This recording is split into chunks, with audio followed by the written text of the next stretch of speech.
Hello everyone, it's me, JM Naidu.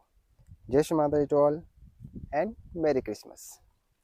तो जैसे कि पिछले वीडियो मैंने बताया था, मिट्टी में अगर कार्बन की कमी है तो उसको कैसे दूर किया जाए।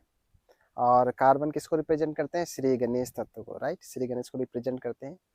तो पहले मैं सहज ध्यान करते हैं, सहज कृषि के माध्यम से जो कृषि करते हैं उनके लिए बता देता हूँ। ठीक है। तो जो सहज ध्यान करते हैं, श्री माता के पास जो हम पानी रखते हैं, वाटर रखते हैं, उस पानी को पूरे खेतों में छिड़कना है। क्योंकि जो हमारे नॉर्मल पानी का जो वाटर बॉन्ड लेवल है वो 104.5 डिग्री रहता है। और जैसे हम श्री माता के पास वो पानी रखते हैं, उसका वाटर बॉन्ड लेवल बढ़कर 108.45 डिग्री तक बढ़ जाता है। यानी उस पानी में जो घुलनशीलता है बहुत ज़्यादा बढ़ जाती है, बिल्कुल ज़्यादा वाइब्रेशन रहता है, उसमें चैतन्य ज़्यादा रहता है। तो उस पानी को जब हम छिड़केंगे खेतों में तो उस मिट्टी में चैतन्यता ज़्यादा हो जाए, चैतन्य में, बिल्कुल चैतन्य में होंगे। उस वक्त में जो भी हम वहाँ पे बीज डालेंगे तो वो बहुत जल्दी अंकुरित होते हैं और बढ़ जाते हैं जल्दी, क्योंकि बिल्कुल चैतन्य में हो जाता है। और दूसरा, जो मिट्टी है, मिट्टी को किसी पात्र में, हमारे खेत को जो मिट्टी है वो किसी पात्र में, किसी टोकरी में ले जाकर श्री माता के पास रखे और कुछ दिन बाद फिर उस मिट्टी को हमारे खेत में जाकर छिड़क देना है।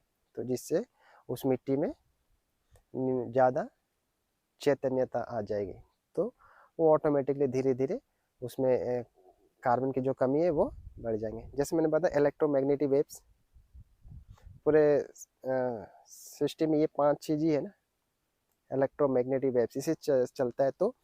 तो ये जब मिट्टी में वेव्स आ जाएंगे, वेव्स वो साइंटिफिक भाषा हो गया, वो चैतन्य, हमारे जो आध्यात्मिक चैतन्य, चैतन्य परम चैतन्य से ये सारा कार्य होता है। पूरा संसार में जो भी कार्य होता है परम चैतन्य से होता है, हम सभी को पता है, राइट। अब रही जो सहज ध्यान नहीं करते, उनको पता नहीं। तो इस टाइम पे साइंस इतना डेवलप है, राइट। इस टाइम में ये आध्यात्म की बात और ये इस तरह से करेंगे तो ये बहुत सारे को माइंड में क्वेश्चन आएगा। क्योंकि ये वीडियो केवल जो सहज ध्यान करते हैं वहाँ तक ही नहीं जाता, क्योंकि हर इंसान तक जाता होगा वीडियो, सब देखते, तो उनके दिमाग में सवाल आएंगे। क्योंकि मुझे भी आए थे, जब मैं सहज ध्यान नहीं करता था, तो कृषि नहीं करता, तो कैसे ऐसे हो सकता है।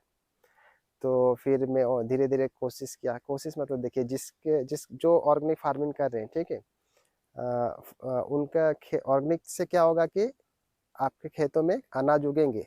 जो केमिकल फर्टिलाइजर, जो केमिकल डाल के जितना उगते थे, ऑर्गेनिक में भी उतने उगेंगे, उससे कम नहीं होंगे, नो डाउट। इसमें इसमें सोचना नहीं है कि मैं ऑर्गेनिक करूँ तो कम होंगे, कोई डाउट नहीं उसमें।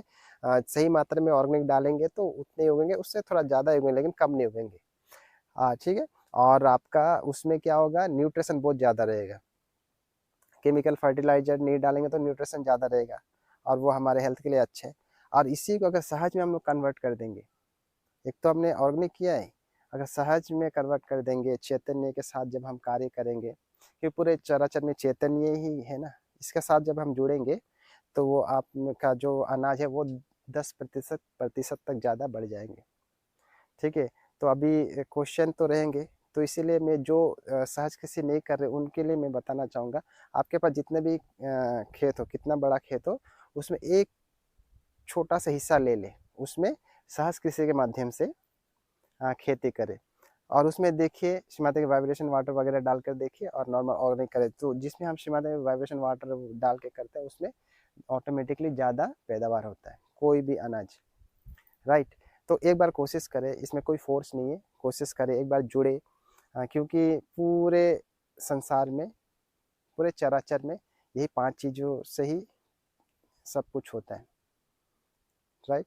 वो 5 चीज़ हम सभी को पता है: भूमि तत्व, जल तत्व, वायु तत्व, अग्नि तत्व और आकाश तत्व, राइट।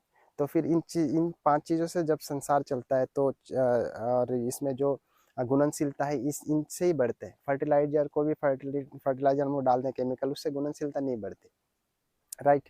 तो एक बार कोशिश करें। जाते जाते और एक बार मेरी क्रिसमस, हमारे सनातन धर्म में श्री माता जी ने यही बताया कि सर्व धर्म समानांतर, यानी सब धर्म एक समान है, सब धर्मों का इज्जत करे, खुश रहे, आनंद में रहे। जय श्री माता जी।